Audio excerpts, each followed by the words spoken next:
For more than half a century, the BBC have captured the changing face of everyday life in Northern Ireland. It all seems so innocent today, but without these moments, something of who we are now would be lost forever. These are the archives, and those were the days. It's completely invaluable to look back at film because they take us back to another time. I quite enjoy looking back at those old films. It reminds you of old times. We've all come a long way since then. Looking back is always fascinating. I do think there's sometimes the opportunity to learn from it, to see where we've gone, to see where how we've moved forward and whether that's necessarily an improvement.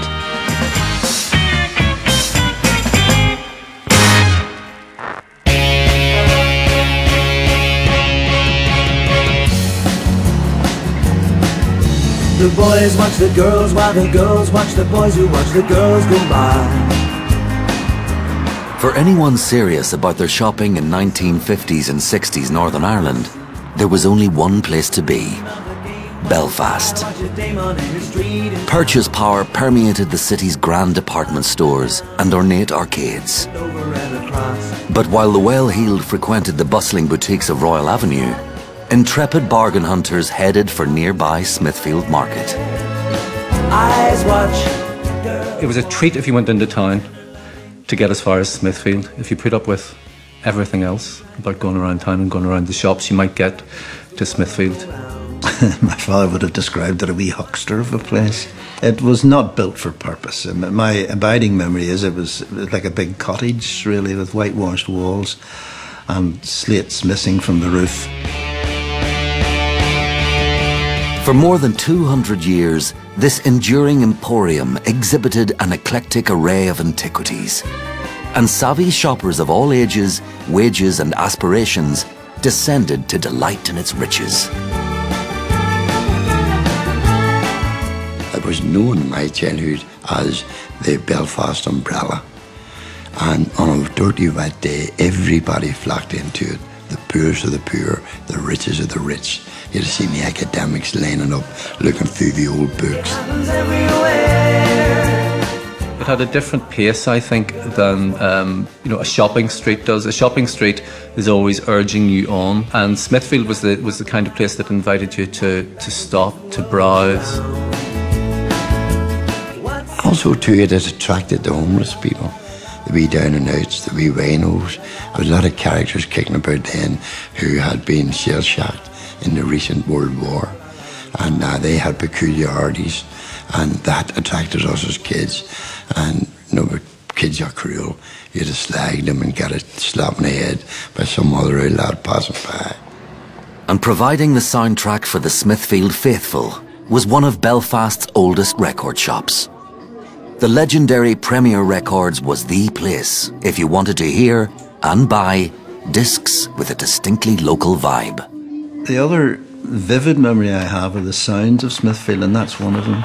Walking down that central street and blasting out would be the Clancy Brothers or somebody else or some obscure folk group. You'd have got somebody going in and asking for a rebel song and sticking his chest out and looking around defiantly for anybody to say anything.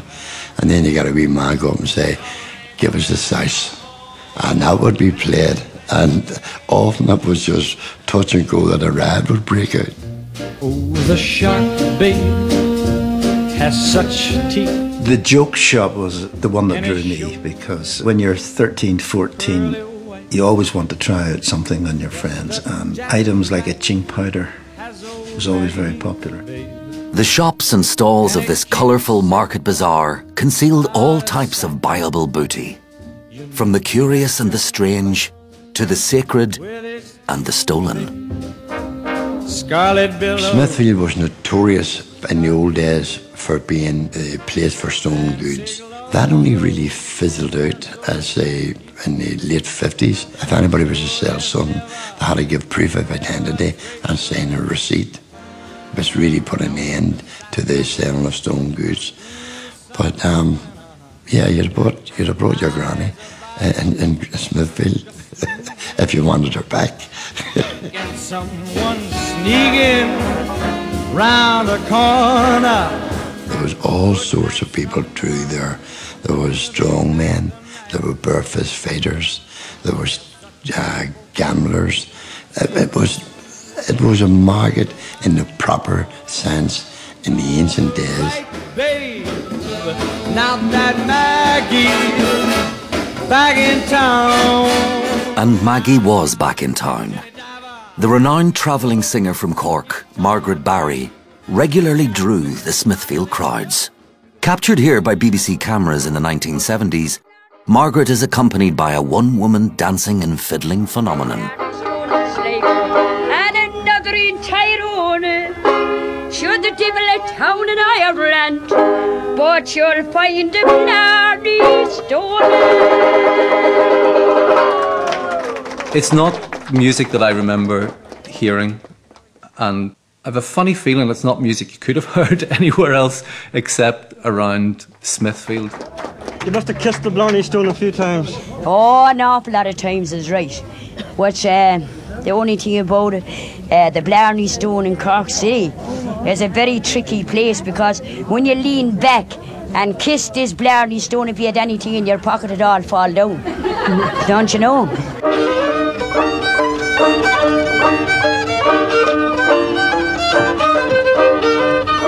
Dancing fiddler, wow, that's... You don't see many dancing fiddlers anymore.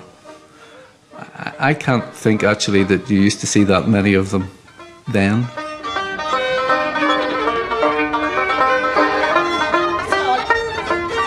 That was not new to Smithfield. It was new to that generation of people. But that one went on from the very earliest days of Smithfield.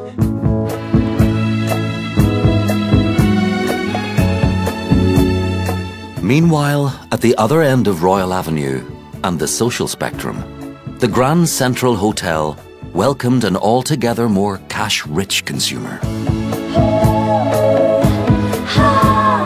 Decades later, these opulent surroundings would literally give way to the bright new Castle Court shopping centre. But until then, this was the place to seek five-star respite from an afternoon spending spree. The Grand Central Hotel was, in the 50s and 60s, would have been Belfast's premier hotel. It was a great family, sort of traditional hotel with a family-owned and then family atmosphere and all the staff. It was right smack in the centre of Belfast. It was grand beyond dreams, beyond imagination. It rated along with the Shelburne in Dublin and the Caledonian in Edinburgh and the Savoy in London. We always remember the beautiful revolving doors, and there's always the guys who would come out to carry in the rich people. So only rich people stopped at it, carrying their bags, all well dressed, with the peaked hats and that. Every event that was important in Belfast in those days was held in the Grand Central. The GC, as it became affectionately known, was a sophisticated social hub whose VIP guests included Winston Churchill and the Beatles. And even the wine cellar was a cut above the norm. I think there was something in the region of 568 wines on a list, you know. And those days when you talked about wines, there was no New World wines. These were all French and German, and they were selling in those days at 50 and 60 pounds, like, which was, I mean, was 4 or 5 months' wages nearly for some people, you know. City hotels, of all hotels, have a particular buzz about them that is not common to other hotels in the country. You have people in and out all the time, and you had a buzz about it that was just extra special. But the future for this retreat for the affluent shopper and its unique market next door was to be short-lived. Dramatic events in 1974 were to cruelly rip the heart out of old Belfast and leave Smithfield a smouldering ruin. God is made, it seemed the taste was not so sweet. I remember the fire that destroyed Smithfield, and I remember feeling something had gone from the city when Smithfield went. The market was one of the best known areas in Belfast. Most of the shops were old. It took over 50 firemen over 2 hours to get the blaze under control.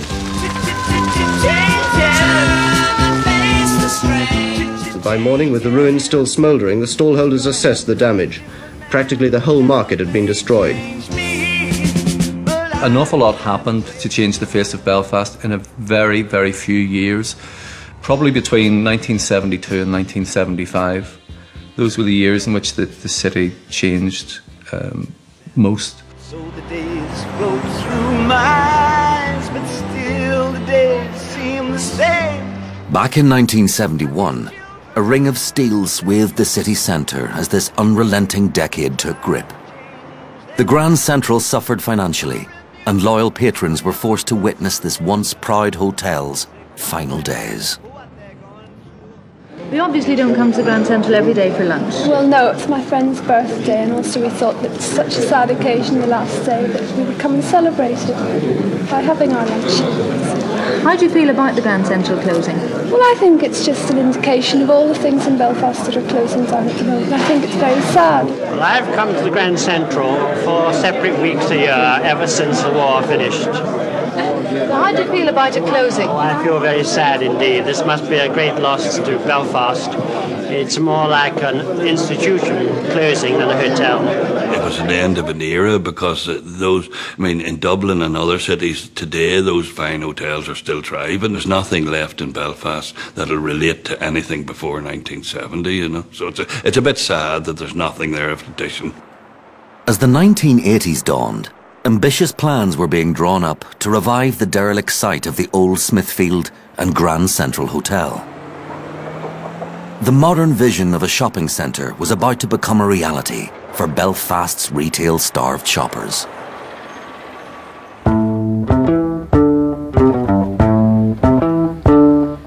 Meanwhile, away from the big city, the retail scene across Northern Ireland's towns and villages remained largely unchanged.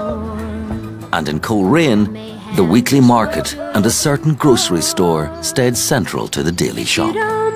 Moody's were a family firm which existed on the same site for about 75 years. Raymond and Mervyn and Mrs. Moody ran the shop.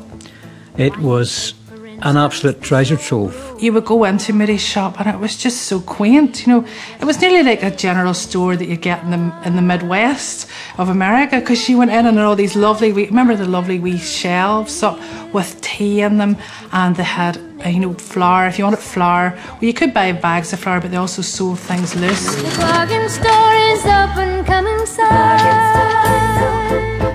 It was almost like a delicatessen before the word was even invented. You could get anything and everything in Moody's. If it wasn't available on the shelves, one of the brothers disappeared into the back and out it came. They used to slice bacon, cured bacon, on the bacon slicer, and then if you wanted cheese, it was sliced as well, and there was no washing it in between. Now, if I use a bacon slicer for raw meat or even for cooked meat, you have to take the whole thing apart and fill this form to say you've taken the thing apart, that you've sprayed it, you've sanitised it, and sign it off, and that there, and and still then it was cheese, it was bacon, it was everything. Didn't matter, it was fine. Built up a resistance, I think. Some more. There was a personal service in the shop. You just came in with your little list, got your order fulfilled, and it was delivered to your house by the man that you knew, the man who owned the shop.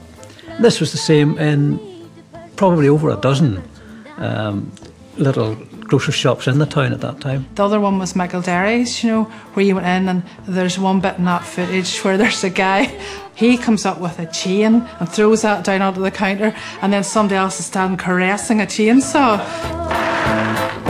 And I'm thinking, well, hello, where else would you get that? It was actually quite scary, but fascinating at the same time. The bargain store is open, come inside. But in 1981, a new shopping experience was about to hit Colerane's commercial hub.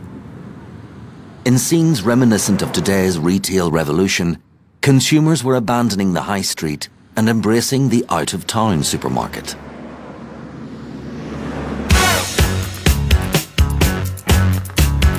To me, the day that Crazy Prices arrived in Corey was a very, very sad day. The first big supermarket in the town, just on the edge of the main shopping street, with a dedicated car park. People had got a wee bit lazy.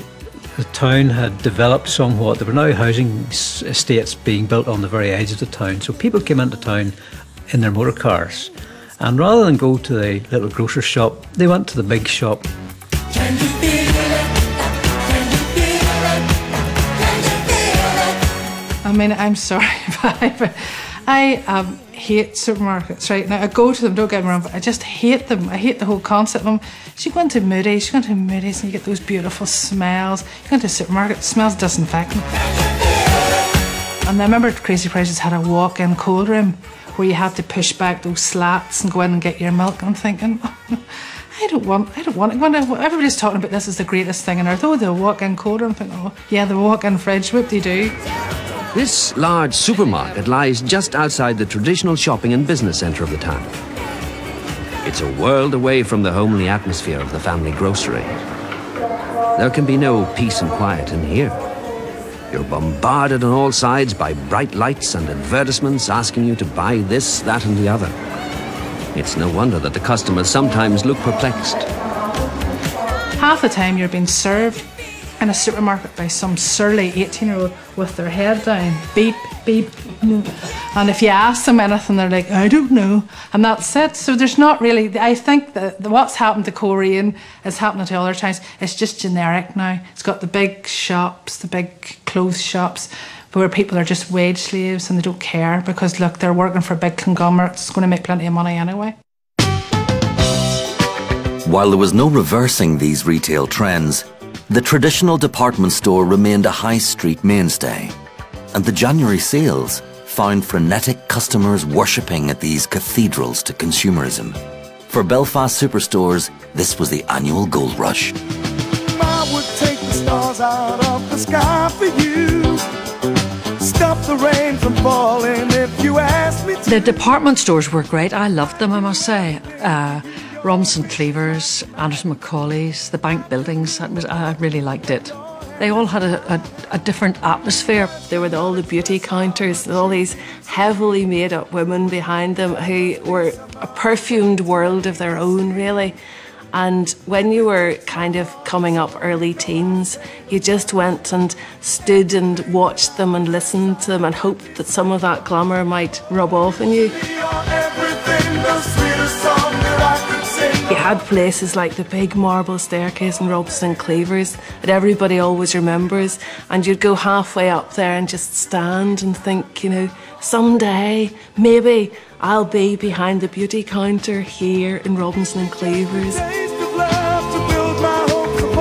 My main memory of Robinson Cleavers is going in the very ancient lift in there, and what happened was going in with my mum and my dad was always prone to doing these kind of jokey things, and what he did was when we were travelling up in the lift there were two doors and he opened the back doors for some reason and the lift stopped between floors and I was absolutely terrified. I still can't go in lifts by myself. Most of us came from pretty not very well off backgrounds, and when your parents went to department stores like the Co, for example, it was to buy things in HP. You know, it wasn't to go in and buy things straight off or produce credit cards, because nobody had credit cards. It was to go in and look and see that that thing that was, you know, £35.19 and ninepence, if they paid, you know, £0.50 a week for the, you know, for the duration, really, you know, that television set could be in your living room.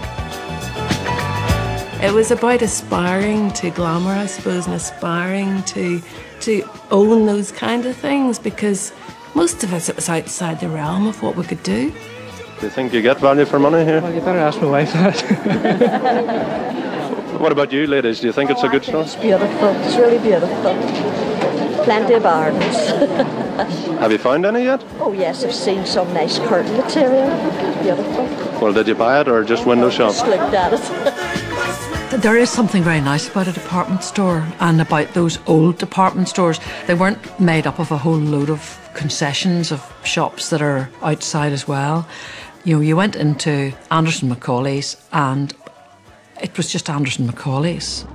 It's hard to believe now, but back in the 1970s and 80s, seemingly innocuous day trips brought daily spot checks, body frisks and security controls. But that didn't stop hardy shoppers from venturing beyond the metal gates and immersing themselves in the retail melee. There was the ring of steel around the centre of the town, so you had to open your handbag and get searched, get frisked on the way through the gates just to get into Donegal Place or into Royal Avenue. When you went into the shops, your handbag was looked in again. And I can remember going to see friends in England, and I would have done that there too, and they all thought I was nuts. You know, you'd walk into a shop on Oxford Street and you'd be standing waiting for somebody to come and look in your handbag. They were all mortified by this, but it was just such a normal part of everyday life. There was no late night shopping. Once you got to 5 o'clock, everybody was out of there. The centre of Belfast was completely deserted. It was a very, very strange place. At the time, it was... normal would be putting it too strongly. At the time, it was what we'd got used to, I suppose. But when you look back on it, it was completely bizarre. Against this embattled retail backdrop, shiny new American-style shopping malls were springing up. He walked into my life, and now he's taking over, and it's beautiful. Yes, it's beautiful. Now in places such as Newtonards and Newton Abbey, car-loving suburbanites could find all their favourite high street names under one handy roof. But now we're beautiful. I remember our shopping centre in particular. I think it must have been about the first of its kind. It was also, you know, it was what we imagined an American shopping mall would be like, you know. You drove up and there was a big car park. It was obviously the future. We were all told very, you know, very, very forcefully, this is the future. And I was like, whoa. We looked around. It was really quite new and exciting and different, and that whole concept of having a street that you could walk down without getting soaked or blown away or whatever, and it had the shops on either side, and it was a completely different shopping experience.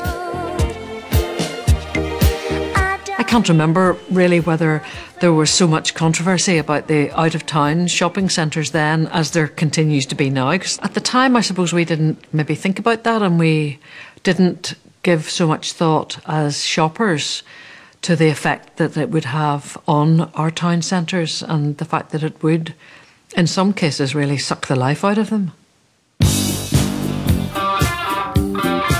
As the MTV generation turned our 80s wardrobe an unsubtle shade of neon, so too did a new wave of chain stores adopt the Dayglow look. Northern Ireland's fledgling fashionistas weren't afraid to strut their stuff. There's nothing about the 80s that I really want to have anything to do with. Those haircuts, those collars, no. I was quite young in the 80s, but I very much remember my puffball skirt, my rah-rah skirt. I was very proud of those. Well, Northern Ireland does not really have a fashion scene as, say, larger cities in Great Britain would have, such as London. There is an awareness, but it is very minimal. People over here don't really give that much importance to it. Northern Ireland has always been an incredibly conservative place, and fashion tends towards the radical, towards the extreme, so those two things are never going to go together. I used to have a pair of red patent loafers which I wore kind of towards the end of the 80s, and people would actually shout at you out of cars because you were wearing these red patent loafers. What about you, girls? It's the crack and the banter as well. You know, if you see somebody wearing something weird, you have to make something of it, you know. You can't just leave it.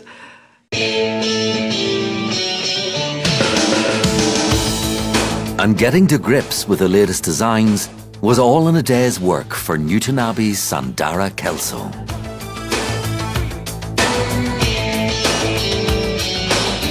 Back in the 80s, this stylish graduate and entrepreneur of the year was creating millinery masterpieces for some of the biggest names of the day. There was a lot of interest in hats, obviously. Diana was starting to make her impact. But they were still very much for the races or for weddings. You wouldn't have seen very many people wandering about Belfast in a hat, you know, in a normal day. Well, I made a hat for Margaret Thatcher. She took a fancy to a black leather beret, which I always thought was quite funny, but nobody really picked up on it at that time. So as she was leaving, one of the organisers said, you know, why don't you give it to her? It'd be great for PR. There's lots of cameras here and so on. So I presented her with the hat, and she said, well, you must invoice me. And I said, no, I couldn't possibly invoice you. If you don't invoice me, you'll never make any money and I shan't take it. So I sat down on my typewriter to type an invoice to Downing Street, and she sent me the cheque back, a personal cheque. This valuable lesson in business and lots of hard graft kept this designer ahead of the game. And in the tough business of artistic endeavour, celebrity endorsements helped encourage her enterprising spirit. I like to think my hats are innovative. I certainly try styles and shapes that other people don't try. And if that's leading the way, then I'm happy to do that. Northern Ireland is still a pretty macho conservative place. I wouldn't really like to be starting up a hat business here today. I think it would still be very difficult. She could have gone on Dragon's Den. It was just, you know, her ideas were good, her business sense was good. These days, we look to creative industries as a way into the future. Then, people just thought it was a highway to nothing, I suppose, really. Back in the 80s, Sandara's local shop window was still a world away from today's global marketplace. Online advances would reinvent the retail trade. But for small businesses like this, they would come that little bit too late. Well, you know, you just think internet, email, you know, all that ability to sell worldwide would be a huge bonus and benefit to anyone starting up in business now. Once upon a time there was a tavern. This is the story of how our shopping habits have evolved from market stalls to computer screens and shaped our retail future. And thanks to a rich archive and the magic of film, we can bring those bygone days back to life. Those were the days, my friend. We thought. Tonight's programme featured clips from Ulster in Focus, a market town. Originally broadcast in November 1981, the programme paints a fond portrait of Coleraine. Viewers on Sky, Freesat and Virgin Media can press red now to see the whole programme. And you can find more archive clips by following the link at bbc.co.uk/ni.